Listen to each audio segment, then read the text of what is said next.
नमस्कार दोस्तों बहुत ही मज़ेदार गीत सुनाने जा रहे हैं हम लोग। तो वीडियो को लाइक ज़रूर करिएगा और कमेंट में ज़रूर बताइएगा कि कैसी लगी। तो चलिए गीत सुनिए और आनंद लीजिए। तनी हंस के बोला राजा कटी जाई रतिया, तनी हंस के बोला राजा कटी जाई रतिया, कटी जाई रतिया, कटी जाई रतिया, तनी हंस के बोला राजा कटी जाई रतिया, तनी हंस के बोला राजा कटी जाई रतिया।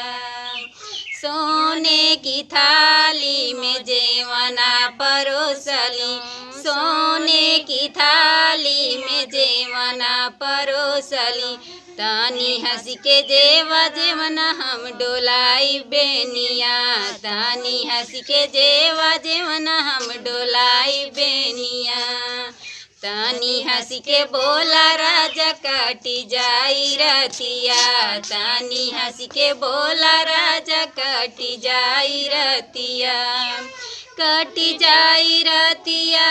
कटी जाई रतिया, तानी हंस के बोला राजा कटी जाई रतिया, तानी हंस के बोला राजा कटी जाई रतिया। लोटा गिलासी में गेड़ुआ भरवली, लोटा गिलासी में गेड़ुआ भरवली, तानी हंस के पिया पनिया हम डोलाई बेनिया, तानी हंस के पिया पनिया हम डोलाई बेनिया, तानी हंस के बोला राजा कटी जाई रतिया, तानी हंस के बोला राजा कटी जाई रतिया,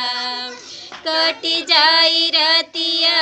कटी जाई रतिया, तानी हंस के बोला राजा कटी जाई रतिया, तानी हंस के बोला राजा कटी जाई रतिया।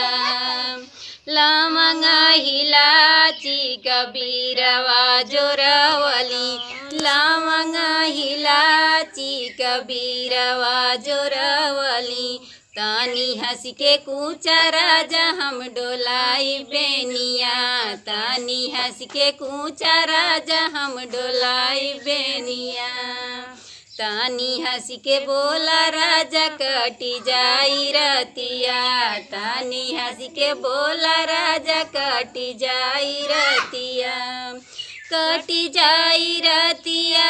कटी जाई रतिया, तानी हंस के बोला राजा कटी जाई रतिया,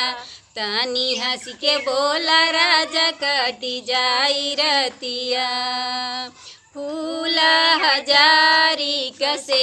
जलगवली, फूल हजारी कसे जलगवली, तानी हंस के सोआ राजा कटी जाई रतिया, तानी हंस के सोआ राजा हम डोलाई बेनिया, तानी हंस के सोआ राजा हम दबाई पाऊआ, तानी हंस के सोआ राजा हम दबाई पाऊआ, तानी हंस के बोला राजा कटी जाई रतिया, तानी हंस के बोला राजा कटी जाई रतिया, कटी जाई रतिया,